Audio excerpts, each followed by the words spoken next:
சங்கரன்கோவில் சங்கரனையினார் திருக்கோவில் சித்திரை திருவிழா தேரோட்டம் இந்த வருடமும் வெகு விமர்சையாக கொண்டாடப்பட்டுள்ளது. இச்சித்திரை திருவிழா உருவான வரலாறு பற்றியும் முதல் மரியாதை முதல் தடி போடும் உரிமை வரையிலான நிகழ்வுகள் குறித்து இக்காணொளியில் விரிவாக காண்போம். தென்காசி மாவட்டம் சங்கரன்கோவிலில் அமைந்துள்ள இத்திருக்கோவிலானது கிபி 1022 பாண்டிய மன்னன் உக்கிரபாண்டிய தேவரால் கட்டப்பட்டது என இக்கோவிலில் உள்ள கல்வெட்டுகள் மூலம் அறிய முடிகிறது. இக்கோவில் கட்டப்பட்டதன் நினைவாக பங்குனி சித்திரை மாதங்களில் நடக்கும் நிகழ்வுகளே சித்திரை திருவிழா என்ற பெயரில் அழைக்கப்படுகிறது. இந்த திருவிழா நிகழ்வுகளையும் மரியாதைகளையும் பற்றி பார்ப்பதற்கு முன்னர் இக்கோவில் உருவான வரலாறு பற்றி தெரிந்து கொள்வோம். திருநெல்வேலி பொருணையாற்றின் கரையிலுள்ள மணலூரில் அரசாண்டிருந்த பாண்டிய மன்னன் உக்கிரபாண்டிய தேவர் மிகச்சிறந்த சிவபக்தர். அடிக்கடி மதுரை சென்று மீனாட்சி அம்மையையும் சொக்க பெருமானையும் வழிபாடு செய்யும் வழக்கமுடையவர். மணிகிரீவன் என்ற தேவன் பார்வதி தேவியின் சாபத்தார் பறையனாகி புன்னைவன காவலராக இருந்தார். அதனால் அவர் காப்பறையன் என்றும் காவர் பறையன் என்றும் பெயர் பெற்றார். கரிவலம் வந்த நல்லூர் பால்வண்ணநாதருக்கு புன்னைவனத்திலே ஒரு பூந்தோட்டம் இருந்தது. அதற்கும் அவரே காவல். தோட்டத்தின் ஒரு பக்கம் புற்றொன்று வளர்ந்தது. அதை ஒரு நாள் அவர் வெட்ட அதிலிருந்த பாம்பின் வாலும் வெட்டுப்பட்டது. அப்போது அவர் புற்றின் பக்கத்தில் சிவலிங்கம் இருப்பதையும் கண்டார். அதே சமயத்தில் உக்கிரபாண்டிய தேவர் அடுத்த வனத்தில், அதாவது இன்றைய பெருங்கோட்டூர் பகுதியில் மதுரை சென்று வரும் வழியில் களை பாறுவதை அறிந்து செய்தி தெரிவிக்க ஓடினார். மணிகிரீவன் புற்றை வெட்டிச் சிவலிங்கத்தைக் கண்ட அன்று பாண்டியருடைய யானை கொம்பினால் தரையை குத்தி கீழே விழுந்து புரண்டது. பாண்டியர் ஒன்றும் செய்ய அறியாது திகைத்திருந்த போதுதான் காவற்பறையன் ஓடிவந்து அரசரிடம் செய்தி தெரிவித்து உடன் வர அழைத்தார். உக்கிரபாண்டியர் சென்று புற்றினையும் புற்றிடங்கொண்டாரையும் கூழை வாலினதாக்கிய பாம்பினையும் கண்டார். சங்கரனார் அசரீரியாக ஆணை தர பாண்டியர் காடு கெடுத்து நாடாக்கி கோவில் கட்டிச் சங்கரனையினார் கோவிலையும் ஊரையும் தோற்றுவித்தார் என்கிறது தல வரலாறு. உக்கிரபாண்டிய தேவர் காலத்தில் திருக்கோவில் கட்ட அனுமதி வாங்கும் நிகழ்வு நடந்தது போலவே தற்போது வரை அனுக்ஞை விழாவானது, அதாவது மன்னரிடம் அனுமதி வாங்கும் நிகழ்வு விழாவாக நடைபெறுகிறது. இந்த வருடம் பங்குனி மாதம் 10ஆம் தேதி நடைபெற்ற விழாவில் வாழும் பாண்டியகுல வாரிசுகளாகிய மறவர்கள் உக்கிரபாண்டிய தேவரின் உற்சவருக்கு பூஜை மரியாதைகள் செய்து அனுக்ஞை விழாவினை சிறப்பாக நடத்தினர். இந்த விழா அன்று மட்டுமே உக்கிரபாண்டிய தேவரின் உற்சவர் சிலை மக்கள் பார்வைக்காக வெளியே கொண்டு வரப்பட்டு பாண்டியகுல வாரிசுகளாகிய மறவர்கள் முன்னிலையில் பூஜைகள் செய்யப்பட்டு வீதி உலா வருவார் என்பது குறிப்பிடத்தக்கது. அதன் பிறகு முக்கிய விழாவாக மன்னரின் பட்டத்து யானை கொம்பினால் மண்ணை குத்தி புரண்ட இடத்திற்கு சென்று கோவில் கட்ட மண் எடுக்கும் நிகழ்வு இன்று வரை நடைபெற்று வருகிறது. இந்த நன்னாளன்று வருடம் வருடம் சங்கரன் கோவில் பகுதிகளில் பெருமழை பெய்து வருவது வழக்கமான ஒன்று. இந்த வருடம் இந்த விழாவானது பங்குனி 30 அன்று நடைபெற்றது. சங்கரன் கோவிலில் இருந்து புறப்பட்ட ஸ்ரீ கோமளா அம்பிகை சமேத சந்திரசேகரர், உக்கிரபாண்டிய தேவர் மற்றும் அஸ்திரதேவர் ஆகியோரின் உற்சவர் சிலைகள் பெருங்கோட்டூருக்கு பிடிமண் எடுக்க சப்பரத்தில் சென்றனர். வழி நெடுகிலும் திரளான பொதுமக்கள் தெய்வங்களுக்கும் மன்னருக்கும் பூஜைகள் செய்து இன்றளவும் வழிபாடு செய்வதை நம்மால் கண்கூடாக காண முடிந்தது. சங்கரன் கோவிலிலிருந்து பெருங்கோட்டூர் செல்லும் வழியில் மன்னரும் பட்டத்து யானையும் படைகளும் களைப்பாறுவதற்காக அன்றைய காலத்தில் மக்கள் தங்கிய இடமானது இன்று களப்பார்குளம் என்ற பெயரில் அழைக்கப்படுகிறது. அந்த பாரம்பரிய நிகழ்வானது இன்றளவும் அங்கே தொன்று தொட்டு நடைபெற்று வருகிறது. அதன்படி களப்பார்குளம் அருகே 100 மீட்டர் தொலைவில் தெய்வங்கள் மற்றும் மன்னரை வரவேற்கும் விதமாக கோலமிடப்பட்டிருக்கும் இடத்தில் சப்பரங்கள் வந்து நிற்கின்றன. அதன் பிறகு களப்பார்குளம் பாண்டியர்கள் தெய்வங்களையும் மன்னரையும் அழைத்து வந்து களப்பார்குளத்தில் உள்ள விநாயகர் கோவிலில் வைத்து பூஜைகள் செய்து பெருங்கோட்டூருக்கு அனுப்பி வைக்கின்றனர். அதேபோல் பெருங்கோட்டூரில் யானை பிடிமண் எடுத்து திரும்பும் போதும் களப்பார்குளம் பாண்டியர்கள் சார்பில் தெய்வங்களுக்கும் மன்னருக்கும் பூஜைகள் செய்யப்படுகிறது. நம்ம கோயிலில் இருந்து அம்மன் கிளம்பி வந்துட்டு இருக்காங்க. இன்னைக்கு உங்கள் ஊரில் வந்து வரவேற்புக்காக ஏற்பாடுகள் பண்ணியிருக்கீங்க. இந்த விழா எதுக்காக எடுக்கிறாங்க? இப்போ என்ன மாதிரி ஏற்பாடு தான் நீங்கள் பண்ணியிருக்கீங்க? இந்த விழாவை பொறுத்தளவில் உக்கிரவாண்டிய மகாராஜா வந்து இந்த கோவில் கட்டுவதற்கு முன்னால் அவர் மதுரைக்கு சித்திரை திருவிழா நிகழ்ச்சிகளுக்கு வழக்கமாக போய் வர்றது வழக்கம். அப்படி சித்திரை திருவிழா போய் வர காலத்தில் இந்த வழியை வந்து பெருங்கோட்டூர் பகுதியில் அவருடைய பட்டத்து யானையோட வரும்போது அவர் வயசாகி பட்டத்து யானையோட வராரு. அந்த இடத்துல தங்கி இருக்கிறப்போ அவருடைய யானை வந்து திரும்ப கிளம்பாமல் அந்த ஏரியாவில் ஒரு கோடு போட்டு சுற்றி உட்கார்ந்துருது. அப்போ அவருடைய கனவில் அவருடைய இதில் சொல்கிறாங்க, நீங்கள் வந்து எங்கள் புண்ணியவனம் சங்கரன்கோவில் நகரத்துக்கு ஆக்சுவலாக பேர் வந்து புண்ணியவனம். புண்ணியவனத்தில் வந்து நீங்கள் வந்து பாரு நாங்கள் சுயமாக வருவோம்னு சொல்லி காட்சி கொடுக்கணும்னு சொல்கிறாரு.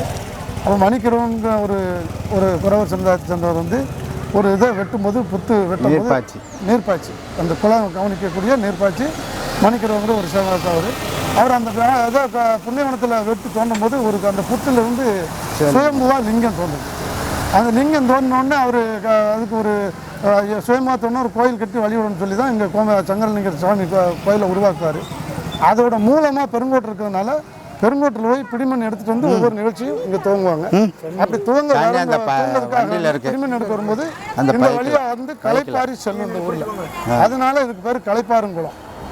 இதற்கு முன்னால் வந்து சீவலமர பாண்டியன் சொல்லி இந்த பக்கத்தில் சீவலராயனந்தல் ஒரு ஊர் இருக்குது. அது சீவலமர பாண்டியன் பேரால் உருவான கிராமம். அங்கே தான் இருந்தாங்க. இந்த சாமி இப்படி சுற்றி வர்றதுனால இந்த வழியாக போகிறதுனால அந்த பகுதியில் இருக்கக்கூடிய 2 குளம், ஒரு கம்மடி கரையனந்தல் ஒரு குளம் உண்டு. அந்த குளம் சீராந்தல் பகுதியில், அதுக்கப்புறம் வெள்ளந்தாங்கிங்கிற குளம். அந்த குளத்தை கோயிலுக்கு தானமாக எழுதி கிட்டத்தட்ட 1000 ஆண்டுகளுக்கு முன்னால் எழுதி இந்த சாமி இந்த வழியாக வர வச்சு இங்கே இந்த வழியாக அதுக்கு ஒரு சிறப்பு பூஜைகள் நடத்தி வழி நடப்புகிறாங்க.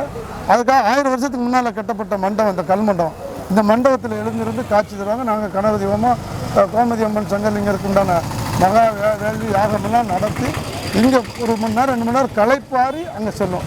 களைப்பாரி செல்வதனால் இதுக்கு களைப்பாறும் குளமாக இருந்து பின்னால் களைப்பா குளமாக மாறி அதை வாங்கிக்கிட்டு இந்த விழா எடுக்கிறது இப்போ நம்ம பாண்டியமாரெல்லாம் இருக்க முறவருக்கு மட்டும்தான் விழா. அதாவது எல்லாரும் வழிபடுவாங்க.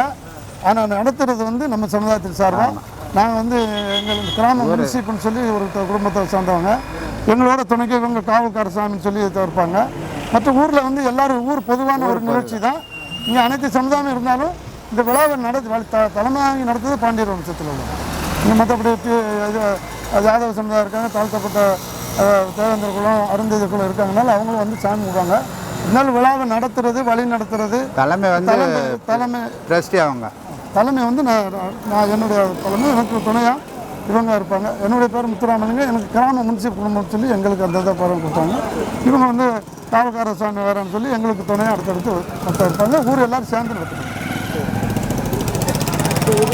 போயிட்டு வரும்போது இதே மாதிரி போயிட்டு வரவேற்கிற மாதிரி போகும்போது வழி அனுப்புறதுக்கும் இந்த இடத்துல வச்சு சாமி கும்பிட்டு அதுக்கு சிறப்பான வழி அனுப்பு 5 மணிக்கு நடத்துவோம். அப்படி வழி அனுப்பு வரும்போது இந்த சாமி வரும்போதும் வழி அனுப்பும்போது கட்டாயம் மழை பெய்யும்.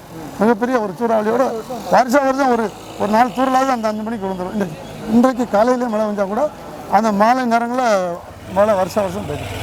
இங்கேருந்து போய் தான் அங்கே போய் கொடுத்து தான் சித்திரை திருவிழா நாளை காலையில் கொடியேறும்.